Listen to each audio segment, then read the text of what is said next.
Hello everyone, welcome to episode 5 of Teaching Tales. Once again, I am Brent, your host, and today I am honored and very excited to have with me as a guest my superintendent, Mr. Pat Kelley. He's going to join us today. Pat, thank you so much for taking the time. I know you have an extremely busy schedule. Oh, thank you, Brent. Glad to be here. Absolutely. Well, Pat, give us a little background kind of in terms of, tell us a little about yourself in regard to where you started teaching and that type of thing. Well, I started teaching back in 1990 down in San Diego County, and my wife and I came up here shortly thereafter. So I've been here in Murrieta for 26 years, and so saw our district, our community grow in such an amazing way. I think we had about 2,000 students when we first got here, and now we have 23,000. And that tells a little bit of the story of the opportunity that presented itself during the years that I was here, and I've just been very fortunate and blessed to have served as a teacher, an assistant principal, a principal, and moved up through human resources, and now superintendent of the district. Well, that's when I started this podcast. You were one of the people I thought of first in terms of I would love to have you on, because I've said we all have stories. I mean, you think, oh my gosh, I could write a book with all the stories. This is like the audio book of stories that everyone has to tell. And you've, from middle school teacher, like you said, middle school teacher, AP, principal, all the way up to superintendent, you have a lot of stories to tell. I have a lot of stories. And when we were talking off camera, off mic, before we started recording, you mentioned that you wanted to kind of share your story and how awareness is in terms of how sometimes personal can affect professional. Is that right? So yeah, I thought I could share a little bit about some of those years and how it interfaced with the job I had at the time, but how my personal life and the things that were happening in my personal life also shaped professionally how you take a look at our profession and what we do and our mission and how we accomplish that. But as I said, when my wife and I came up here back in 1991, that was before kids, and now 26 years later, we have 4 kids. Well, those kids came to us in a little bit different ways. We had 3 biological kids, and my wife and I, being educators, we had 3 kids who just fell right into school. They loved it. Yeah. They did their homework. They learned things readily and easily.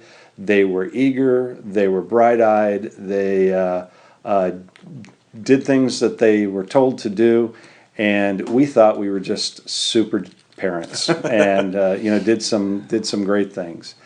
And as a teacher, and even as a young administrator, I found myself to be, I'll use the word judgmental, about other families and other people, and thinking, well, this is not that difficult.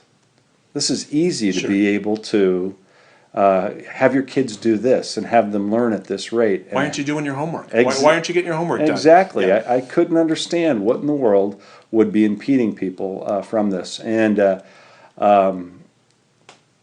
then something very humbling happened to us, and it was really a true blessing that shaped us, certainly very personally. But I have found that it did and still does on a daily basis guide me in my job today, professionally. And so I really love talking with administrators and teachers about that shift. And that change for us came back in 2004, and we adopted our 4th child, and he came from Russia, and he was 6 years old at the time, and he's now almost 20, and it has been an absolute joy for our family. But me personally as a father and as an educator have learned so much more because of him than I did with our other 3 kids. Sure. About education and about kids and the challenges that are really facing educators today. This is complex work. It is very difficult. it's humbling.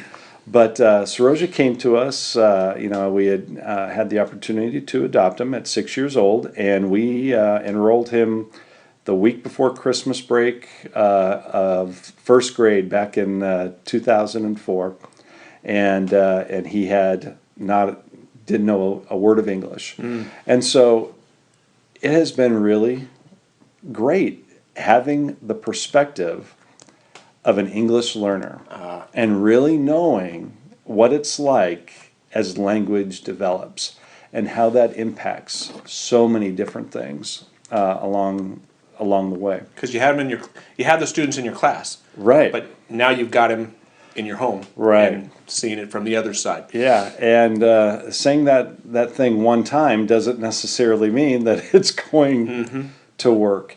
And as a parent, he taught us that quite often, that the things that we took for granted that just happened so easily and naturally, this took work. And he was not different or atypical than a lot of kids that we see in our community. He's very normal, very average, awesome young man, but he was just wired different than we were. And so we've just gained such an appreciation for the beauty of different and honoring and loving on, hey, it's a different package, it's a different wiring, it looks different, and that's okay.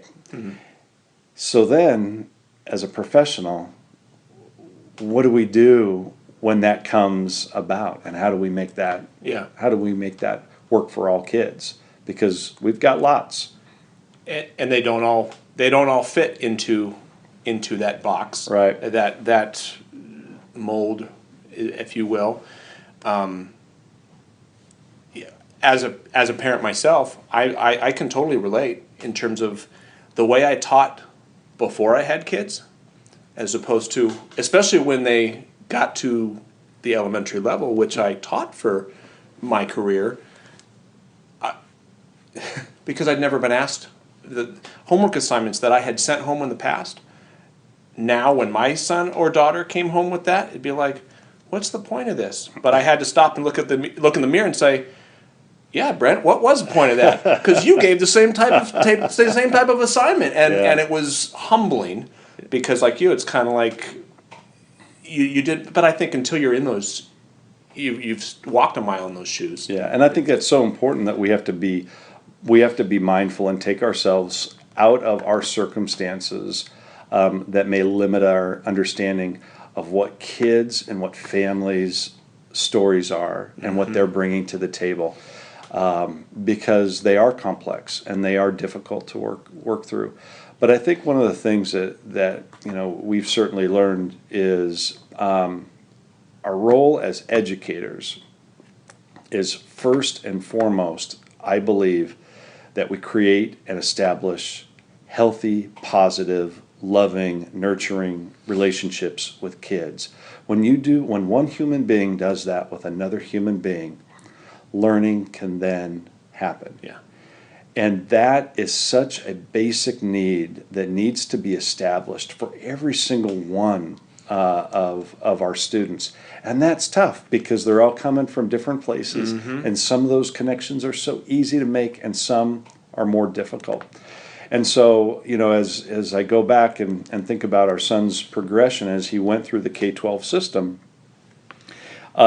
those relationships were absolutely critical as he was learning language, as he was learning literacy, as he was beginning his career with the things that he needed to do to be a successful student. And then as he progressed through middle school and then through high school, what we found is that we had a young man who really wasn't interested too much in sitting 6 hours a day in a school. And that's not, there's nothing wrong with that.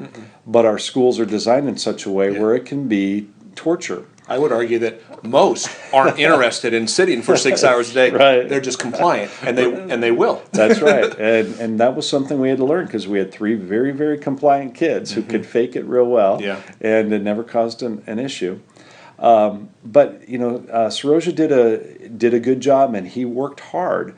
And Christy and I, as parents, and I tell this story, we poured everything we could into him to try to help him be successful. And I'm proud to say we pulled out a 2.2 GPA by the time he graduated. Go. And I'm proud of that because his abilities, he certainly was capable of that, but there were things that his desires and what made him tick wasn't necessarily the traditional model of where it comes easy for kids. Yeah. And so at that point in time, that's where you really begin to learn this role of continuum of being able to provide support for the kid who just may not like school as much. It's hard work. I think at the early years that relationship building is so critical. Yeah. Where they're feeling that there's good people here, I like them, my social circle is one that is edifying to me. That's important throughout. But then as it gets more complex as they get older, Yeah. and what we begin to really find the need for, and my role now as a superintendent, is that heart for the kids who are looking at a different path, especially directly out of high school and into the workforce and the preparation that's needed there. Here in our community, I think we do the college thing pretty well. We have good paths for kids to be able to access college. But I lay awake at night thinking about those kids who need to maneuver, who don't want to necessarily, that a traditional education is not their path they want to take, but how they maneuver that. I like to say every kid who graduates, who leaves our system, every single one of them needs more education. That is a given. But today that education can come in so many different ways. Many different forms than it used to. A 4-year, a 2-year, military, apprenticeships. Yep. Those types of things are invaluable. And so what we found with our son, because we had three kids who went to went and have gone to very good universities and very tough universities to get into, and their path was a little easier for there. We found it much more difficult to help maneuver and guide Saroja on his path into career. He hit a snag. He wanted to go military, and that was a great option. And then there was a medical thing that came up that put that barrier in front of him. And so we began to look in other places. And I'll be honest with you, he's working full time, and we're right now, and we're extremely proud of him. But he's still searching. He's still searching for what will that path be in regards to a certificate, in regards to a trade, to a training that's going to take me to the next level, because he knows that the traditional 4-year college path is not for him, at least right now. Yeah. Maybe in 5 years, maybe in 10, who knows? But we definitely know and see that he's wired different. But those are the types of things that I think us being open to as educators to say, we do the college thing well, we need to put exceptional effort and focus into our kids who are taking a path that is directly into workforce. And that's why I have a passion for career tech education and trying to hook our kids who have a harder time finding that niche into that path. And not looking down on that. Oh my gosh, no. Because it's a different path. It's not a better path. It's a different. It's a different path. And so many people, you look at all these success stories, and who didn't go to college or went to college for a year, and our major corporations were founded by people that. I have a good friend who he never went to college. He went straight into the workforce and worked his way up, and he is in a position where he's making a whole lot more money than I am, and he's doing something he loves. But he got that apprenticeship type thing and really worked at it, and he is hugely successful. I have spoken in the last month to Murrieta Valley Unified School District graduates. One went to a 4-year university and is having a difficult time finding a job in their field. And so they work at a position that is close to minimum wage with close to $100,000 in student loan debt. That is a very real problem. Yeah. And it's something that's important that we guide and help discern our young people toward different things. Conversely, talk to another grad about 5 years out, makes $120,000 in the computer field, never went to a formal traditional university, did a lot of education to learn how this software works, how to be certified with this, and is set himself up in a very positive way. And that's a really important thing that we acknowledge for our families and for our students. There are a lot of different paths that not only are honorable and critical for our economy, but that will provide you a path to have a very fulfilling life and have the ability to raise a family. And there's no magic one single path to do that. And so, but this is why that college track, that's an easy one to navigate. That's an easy one to navigate. The other one, that apprenticeship, that taking a look at the different types of certifications that you can get, that's tough. Yeah. That is difficult. And you have to really be adept. What we've learned as parents now is be adept at maneuvering that and helping to make those connections for families. And so my heart is there because we have a lot of those kids and that's the path they need. And our economy and our region needs them to be fully functional and to be trained and to be ready for that workforce. And so I really see as a core mission for us to make that easy for them to be able to figure out how to do it. I think just the awareness. I mean, hearing your story again, personally, how that helped shape you professionally, and I mean over the years and now today, how it's become such a focus of what you stand for and what our district stands for, and I'm proud to be a part of that. But I just think the awareness of seeking that out. What is it that you, meaning speaking to a student, what is it that you are passionate about? What is it that you want to do? I mean, before we started recording we talked about I wish my teacher knew, and it's something that I saw on Twitter several years ago, and I encourage my teachers now at the beginning of the year, and we're at the elementary level, but you want to know that. You ask your kids, I wish my teacher knew, because that's how you find out. Right. Not everybody's going to fit into that box. I wish my teacher knew my dad's in prison. I wish my teacher knew I don't eat breakfast in the morning. I wish my teacher knew that these things that, oh my goodness, or I wish my teacher knew that I love to write. I love to, things that could take you in a completely, you could help nurture that, foster that. Yeah. That could take them in a completely different direction. Brent, you are really hitting on something. We have to push on these topics. We have to push on asking those things.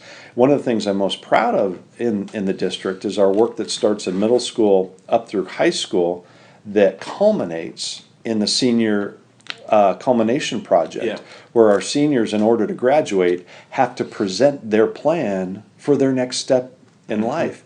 And the reason that we do that is not to give them another hoop in order to graduate and that it's an arbitrary thing, but that we have to be purposeful about thinking about what is our next step and how are we going to do it.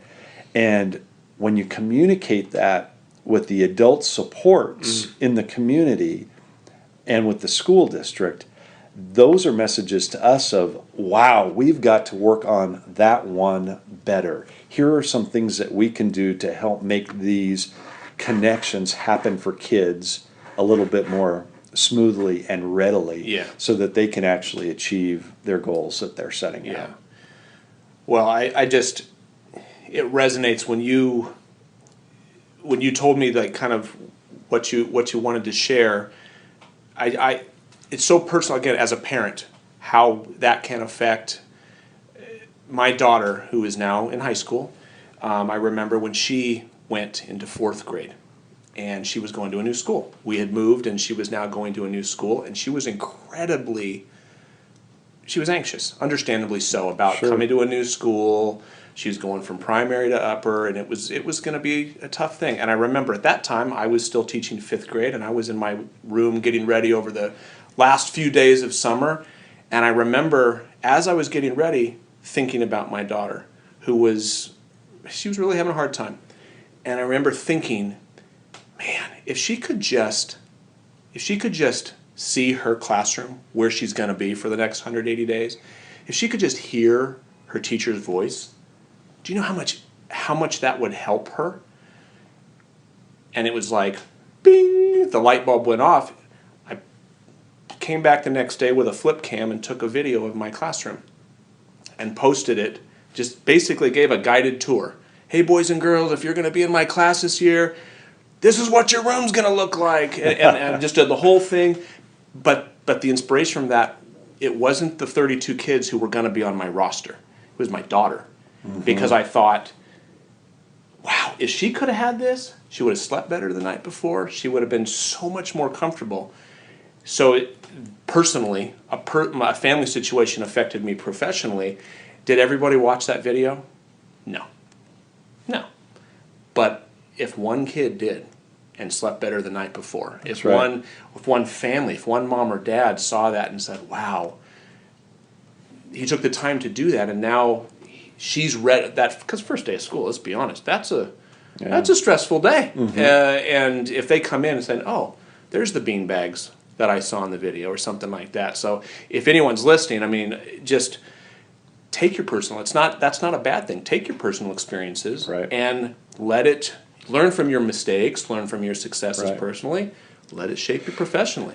Take your personal experiences and know what they answer, because many times, and realize and have the vulnerability to be able to say, wow, there is another world outside of my personal experiences, and sometimes we're lucky enough to have things thrown our way where we're forced to learn and look at things differently. And I see that as a gift. Yeah. I see that as a real gift when that happens.